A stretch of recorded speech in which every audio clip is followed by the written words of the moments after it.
"You're not worth the gas money. Either die quickly or recover soon. We have our own lives to live." That's what my mother said to me while I was in the hospital, recovering from saving my 10-year-old nephew from a car accident. My parents never visited me, not even once. On the phone, my nephew said, "I'm not lonely without you." I stared at the phone in shock before quietly ending the call. I'm Lindsay, 34. For years, I've supported my mother, Hillary, and my father, Douglas, financially. They've been raising my 10-year-old nephew, Kevin, together with my younger sister, who moved back in after her divorce. When I started helping them out, Kevin was just 4. I built him a treehouse, taught him how to swim, and was a devoted aunt in every way. My relationship with my parents wasn't ideal, but I believed we were doing okay. We had routines. We had traditions. We had a tangled but familiar rhythm. All of that changed 45 days ago. Kevin and I were crossing the street when a car ran a red light. I shoved him out of the way. I didn't have time to save myself. My leg was shattered. 3 ribs were broken. The doctors told me later I was lucky to be alive. 4 weeks passed in the hospital. Still, my parents didn't visit. My husband Ryan came nearly every day bringing homemade meals and updates from home. One afternoon, just before leaving, he paused and asked if I wanted to talk to my parents. "About what?" I asked. His face said everything. About how their daughter has been in the hospital for 28 days and they haven't shown up once. Ryan finally said. Something in me cracked. I asked him to check the joint account I shared with my parents. Call it intuition, or maybe just a long overdue awakening. As it turned out, Ryan had already started looking into our finances while I'd been hospitalized. He tried to pay some bills and logged into the account. That's when he noticed a strange pattern of transactions. "Lindsay, I think something's off," he said softly in my hospital room one day. "There've been some big withdrawals from the account you share with your parents." He pulled out his phone and showed me several suspicious transactions. The withdrawals had started just a few days after I was hospitalized. I thought maybe it was for an emergency or something. He trailed off. 2 days later, he brought my laptop and helped me access the records myself. He leaned in, eyes narrowed. "Lindsay, this is..." He didn't finish the sentence. The screen showed a detailed list of transactions made since I was hospitalized. My parents had been making weekly withdrawals, sometimes more. Dinner at luxury restaurants, shopping sprees, and most infuriating of all, a weekend resort trip, booked while I was still in critical condition. My blood pressure spiked so high, the monitors went off and a nurse came rushing in. Over $6,000 had been gone in the past month.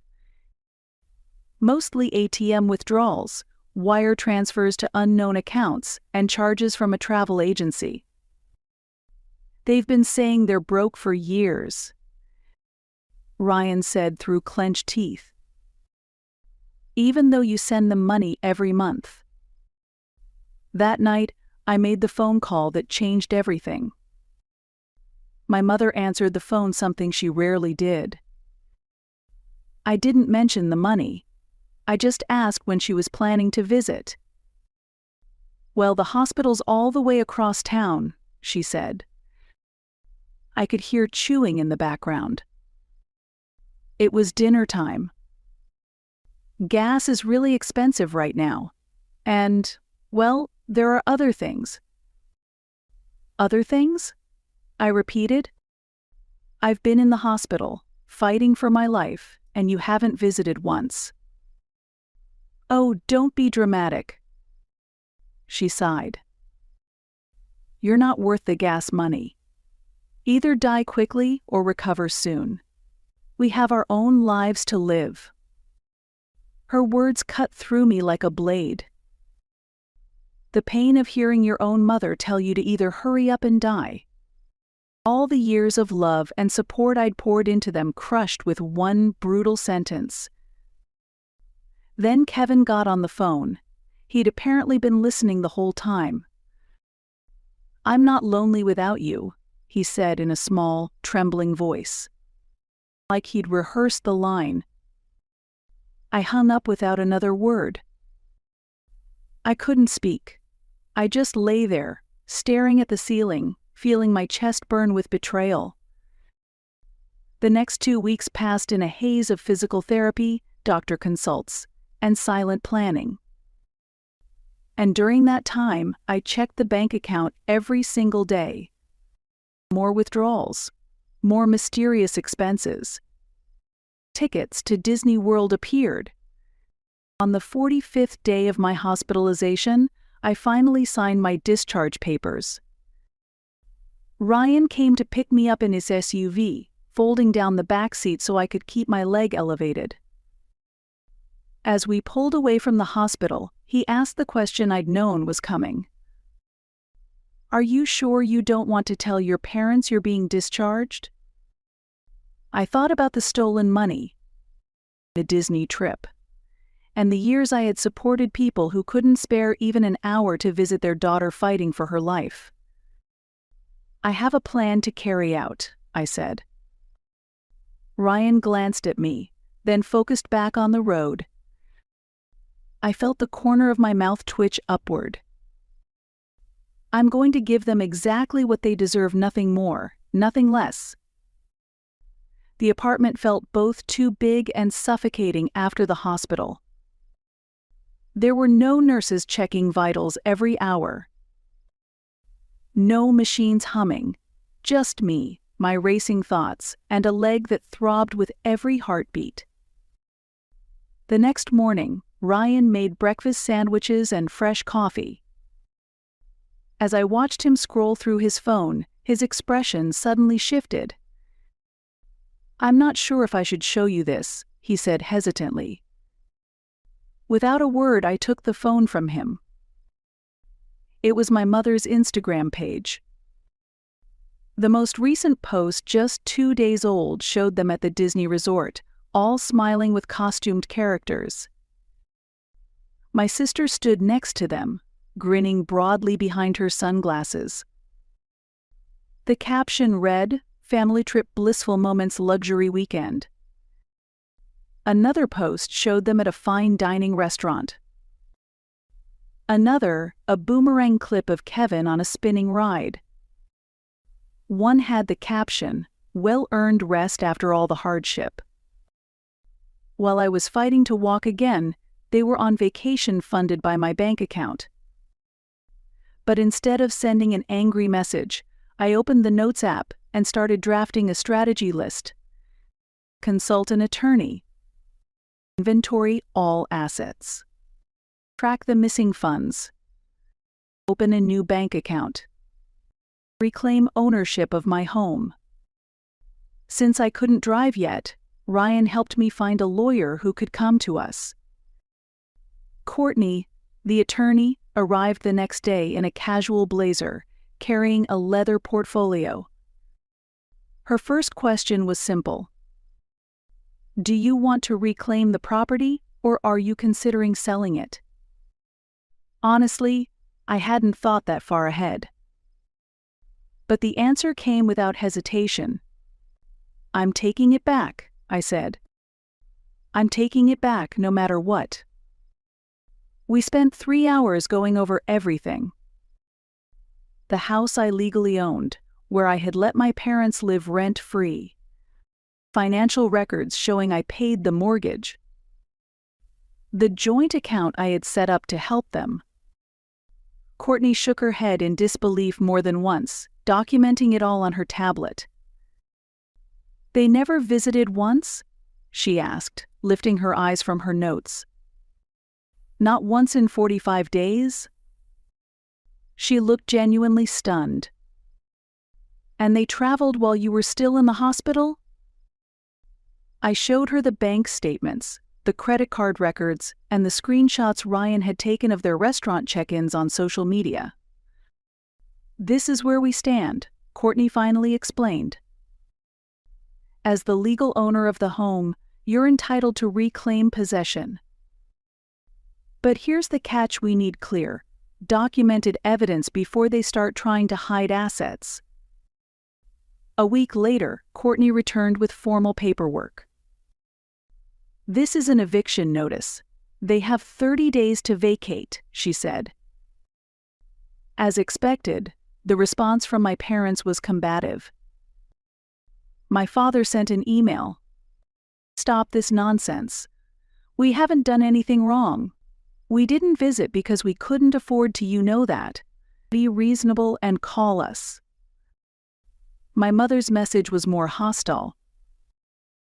What's the point of all this?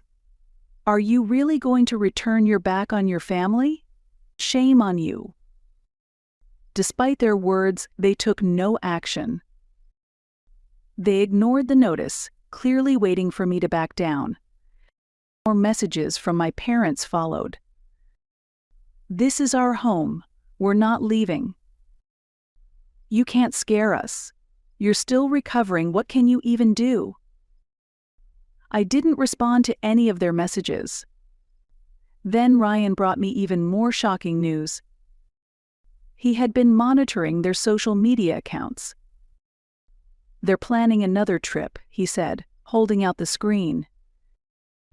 In a private message, my sister had tagged a friend and written, "Heading to the Bahamas with my parents next month. Kevin's coming too. Lindsay's still in the hospital, so she has no idea." Ryan and I exchanged a look.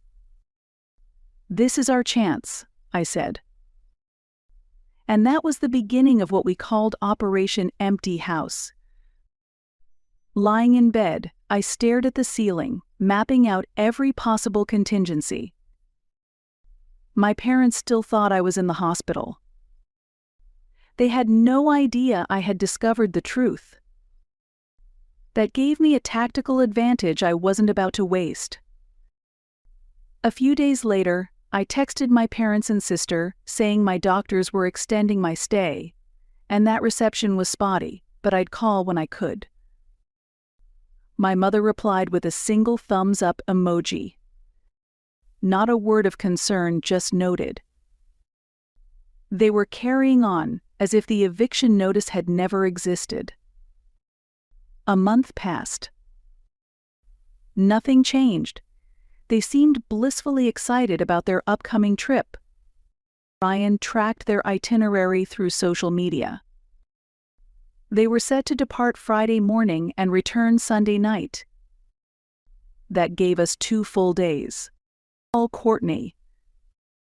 I made up my mind.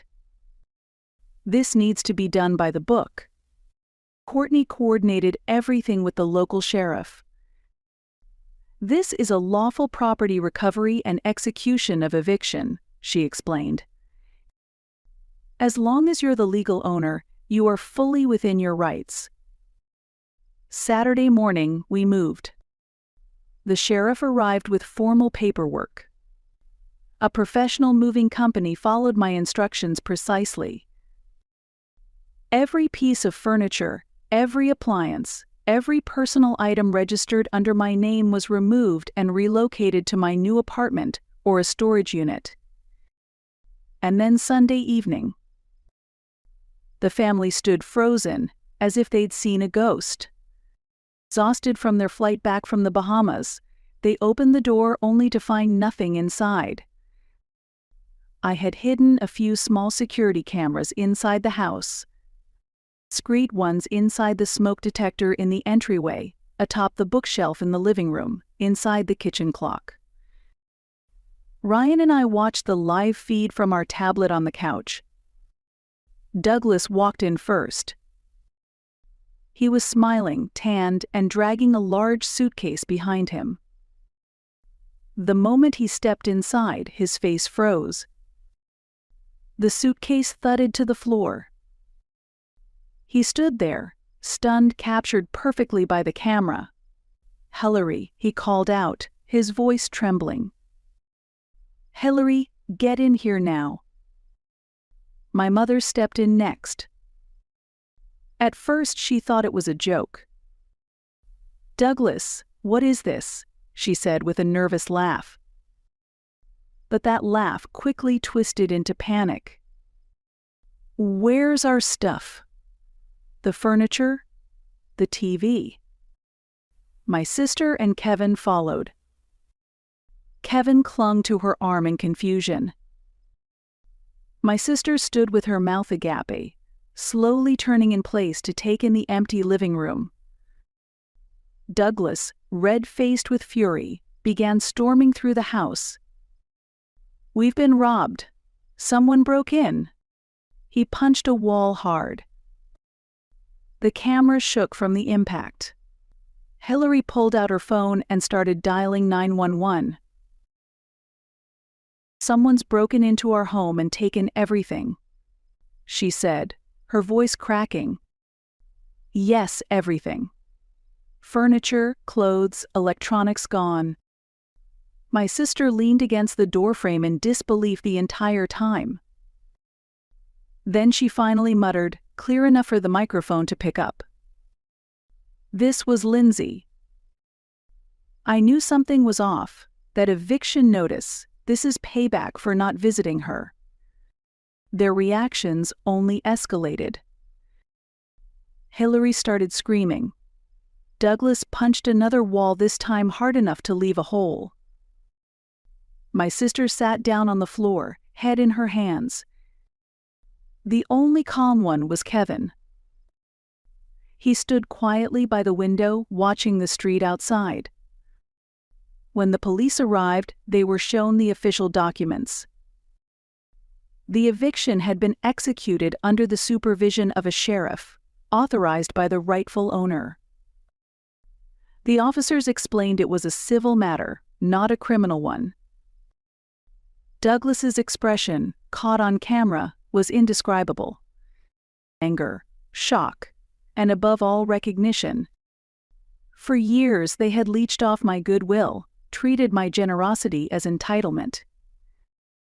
Now, everything they had taken for granted was gone.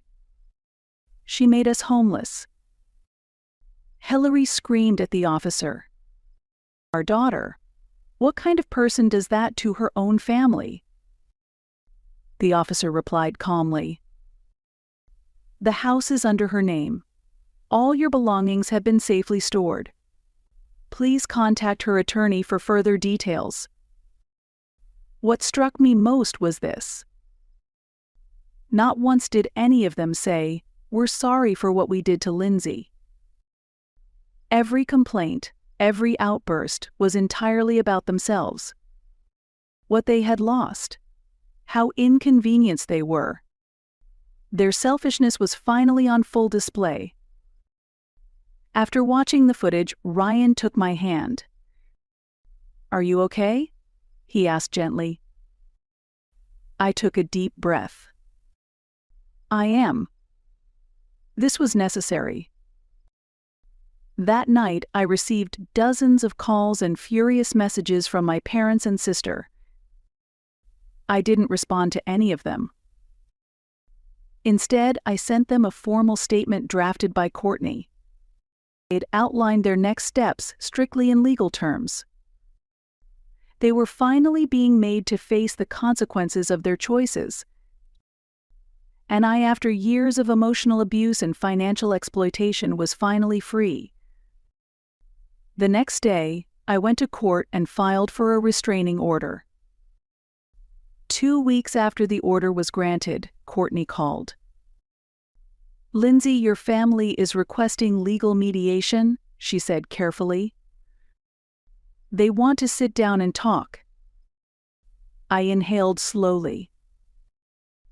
"It's entirely up to you whether or not to attend the mediation," Courtney said. "You're under no obligation." After discussing it with Ryan, I agreed to a final meeting. Under very specific conditions. It would be held at Courtney's office, a neutral and secure location. And Ryan would be present the entire time. On the day of the meeting, we arrived early. Courtney made coffee and tried to ease my nerves. "Remember," she said, holding my hand, "you've done nothing wrong. Everything you've done is legal and justified." As I sat down, I heard the heavy door open behind me. They had arrived. Douglas no longer carried his usual air of authority. His shoulders sagged, and dark circles shadowed his eyes. Hillary wore no designer clothes, just a plain blouse and jeans. My sister had swollen eyes and kept nervously rubbing a small locket with Kevin's picture inside. "Please have a seat," Courtney said evenly. They all looked at me as they took their chairs. The air in the room felt thick with tension. "Before we begin," Courtney continued, "this is a mediation session. Any threats or insults will immediately end the meeting." Douglas spoke first. "Lindsay, why?" His voice cracked with a mix of anger and confusion. "Why would you do this to your own family?" I exhaled slowly. "Why?" My voice trembled, but I held it steady. "When I was fighting for my life in the hospital, you didn't come. Not once. Instead, you took my money and went on a vacation."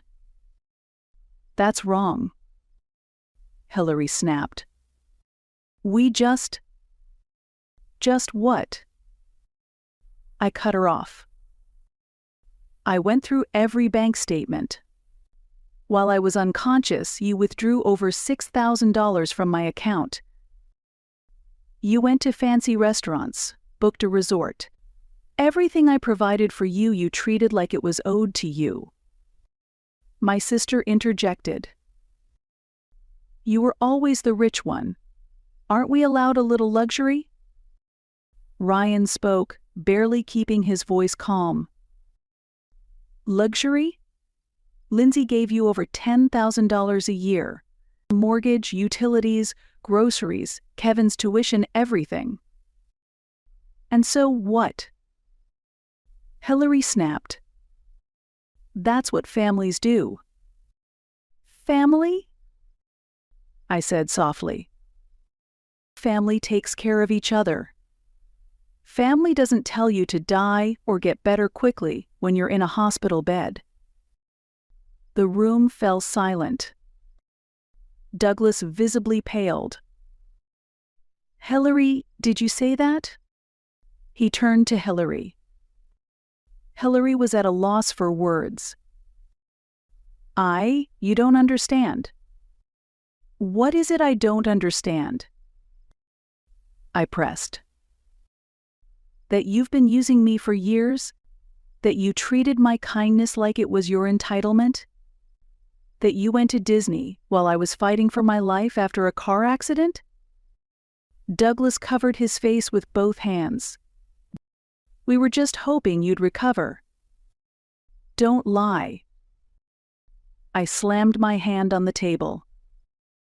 "I saw all your social media posts. I know exactly what you were doing." My sister started crying. "But now we have nothing.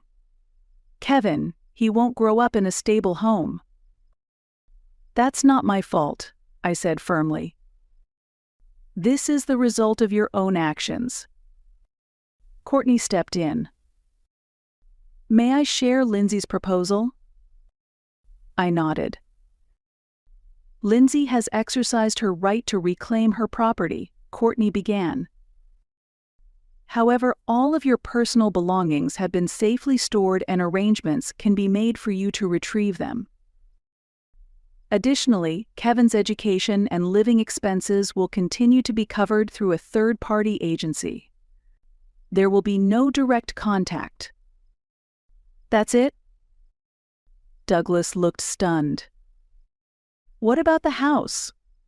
The support? It's over, I said quietly. You're adults. You'll have to rebuild your lives on your own. Suddenly, Hilary stood and began walking toward me. You're abandoning your family? Your parents? Your sister? Your nephew? Ryan stepped in front of me. Don't take another step. Hilary stopped and looked me straight in the eyes. When did you become so cold?